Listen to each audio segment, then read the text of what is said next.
صبر کا گھونٹ دوسروں کو پلانا آسان ہے، خود پیتے ہوئے پتہ چلتا ہے کہ ایک ایک قطرہ پینا کتنا بھاری پڑتا ہے۔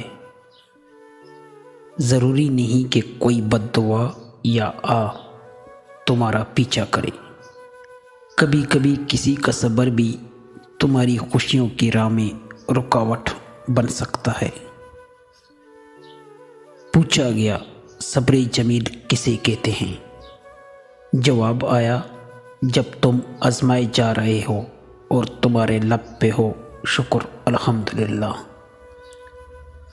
صبر درگزر اور معاف کر دینا خیر کے خزانوں میں سے ایک خزانہ ہے، جسے اللہ پاک صرف اپنے مقرب اور بہترین بندوں کو عطا کرتا ہے۔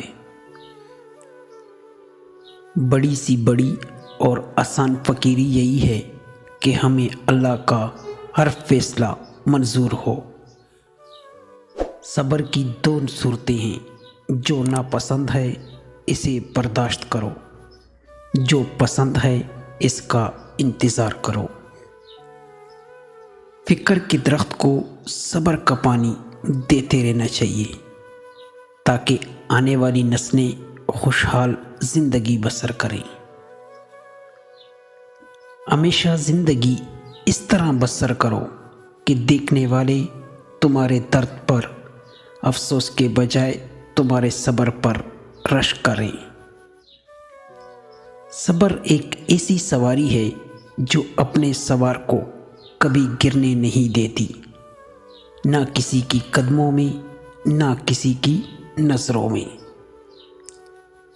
خواہش بادشاہوں کو غلام بنا لیتی ہے، مگر صبر غلاموں کو بادشاہ بنا دیتا ہے۔ مصیبتوں کا مقابلہ صبر سے کرو اور نعمتوں کی حفاظت شکر سے۔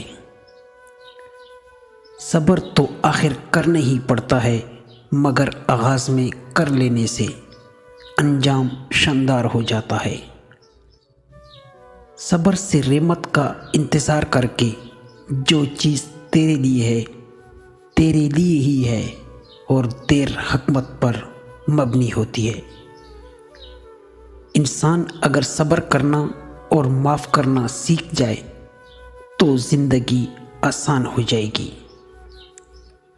کچھ چیزیں رونے سے نہیں، صبر کرنے سے ملتی ہے۔ صبر کی حقیقت تو بس یہ ہے کہ جو ہوا اللہ پاک کی مرضی سے ہوا، اور جو اللہ پاک کی مرضی سے ہوا وہ بہترین ہی ہوا۔ Thank you for watching. اگر ویڈیو اچھی لگی ہو تو چینل کو سبسکرائب اور ویڈیو کو لائک کر دیں۔ ہمارا حوصلہ افزائی کے لیے ایک پیارا سا کامنٹس ضرور کیا کریں۔ سب دوستوں کا شکریہ۔ Thank you.